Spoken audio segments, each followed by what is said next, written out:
কেমন আছেন সবাই? এই যে শুটকি রান্না করব।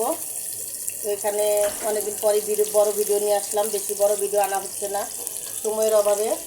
2 মেয়েরই পরীক্ষা চলতেছে, এই জন্য আর কি বড় ভিডিওটা করা যাচ্ছে না। তো এখানে পেঁয়াজ দিয়ে দিলাম, শুটকি রান্না করব। আর চুলা আমি শুটকিগুলো ভাইজা নিচ্ছি, তো এখন আমি ধুয়ে ফেলবো। এটা এখন আমি চুলাটা নিভাই দিতেছি। এখানে লবণ দিয়ে দিলাম পরিমাণ মতো। পেঁয়াজটা ভাজা হয়ে গেছে, আমি অল্প পরিমাণ পানি দিয়ে দেবো মশলাটা কষানোর জন্য। রসুন বাটা দিয়ে দিলাম শুটকিতে। আর এখানে দিয়ে দিলাম কাঁচামরিচ বাটা 2 চামচ দিয়ে দিলাম। আর এখানে জিরা বাটা দিলাম 1 চামচ। হলুদের গুঁড়া পরিমাণ মতো গুঁড়া দিব, কারণ শুটকিটা একটু ঝাল হইলে ভালো লাগে আর কি। এখন মশলাটা কষাই নিব।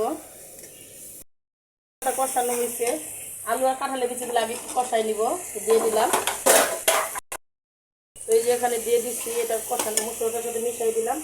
অল্প একটু পানি দিয়ে দিই, বেশি মশলাটা ভাজা ভাজা হয়ে গেছে, তো এটাতে পানি বের হবে না, এই জন্য আর কি এই যে অল্প একটু পানি দিয়ে দিলাম।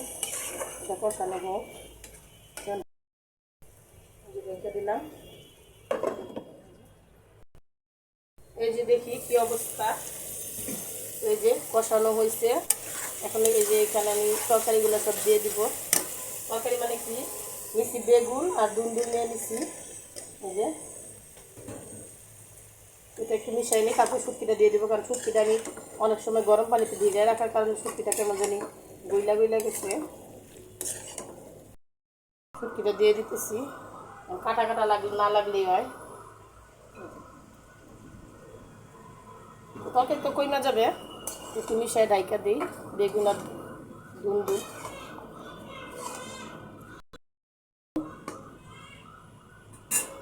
তো এই যে ঢাইকা দিলাম, একটু কষানো হোক। এই তরকারি কি অঙ্গি ভঙ্গি মানে ভাবটা আর কি। এই যে তরকারিটা এই যে কষানো হইতেছে, একটু পানি দিয়ে দেবো। তরকারিটা একটু আটকা আটকা ধরতেছে, খুব বেশি দিব না।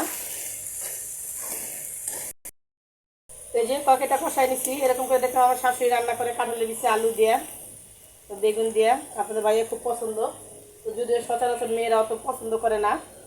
একটু পানি দিয়ে দিব, মেয়েরা ওইভাবে খাইতেও চায় না। তো ওদের জন্য চিংড়ি মাছ রান্না করছি। তো চিংড়ি মাছ তো ওই যে বললাম, বড় মেয়ের বেশি খালি ভুনা পছন্দ করে, ছোট মেয়ের কোনো কথা নাই। মাঝে মাঝে আবার সে আবার বেশি।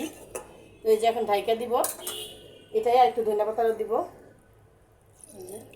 একটু পানি মনে একটু কম লাগবে ঝোলের জন্য দিয়ে দিলাম, কারণ ঢাইকা দিই ধনিয়া পাতা দিয়ে নামাই ফেলবো। তো এই যে তরকারিটা এরকম হচ্ছে। আর একটু ঝোল কমবে, তো আর কি দেখাইলাম যে বলক আসছে মানে কিরম হইতেছে। যা একটু ঝোল কমাবো, তো দেখি লবণ হয়েছে নাকি। এখন হয়তো অনেকে হাসবেন বা অনেক কিছু মনে করবেন, আসলে আমি ওইভাবে কোনো রান্না দেখাই না। নিজের ঘরে যা রান্না করি তাই লবণ কম বেশি দেখতেই হবে। আমি অযথা মানুষের মতো অনেক মজা হয়েছে ওই সেটা বলতে পারবো না। যাই হোক, আর একটু হোক, চুলাটা একটু বাড়াই দিলাম, ঢাইকা দিব এখন একটু। দেখি কি অবস্থা। এই যে ফাইনালি আমার তরকারিটা হয়ে গেছে, তাহলে এখন নামাই ফেলবো। একটু ঝোল রাখবো আর কি, আর ঠান্ডা লাগতে হয়ে যাবে। তরকারি কিন্তু অনেক সুন্দর হয়েছে। তো ভিডিওটা কেমন লাগছে অবশ্যই কমেন্টস করে জানাবেন। আর সবাই আমাকে একটু দেখবেন, খেয়াল করবেন আপনাদের বোনের ভিডিওটা। সবাই ভালো থাকবেন, আল্লাহ হাফেজ।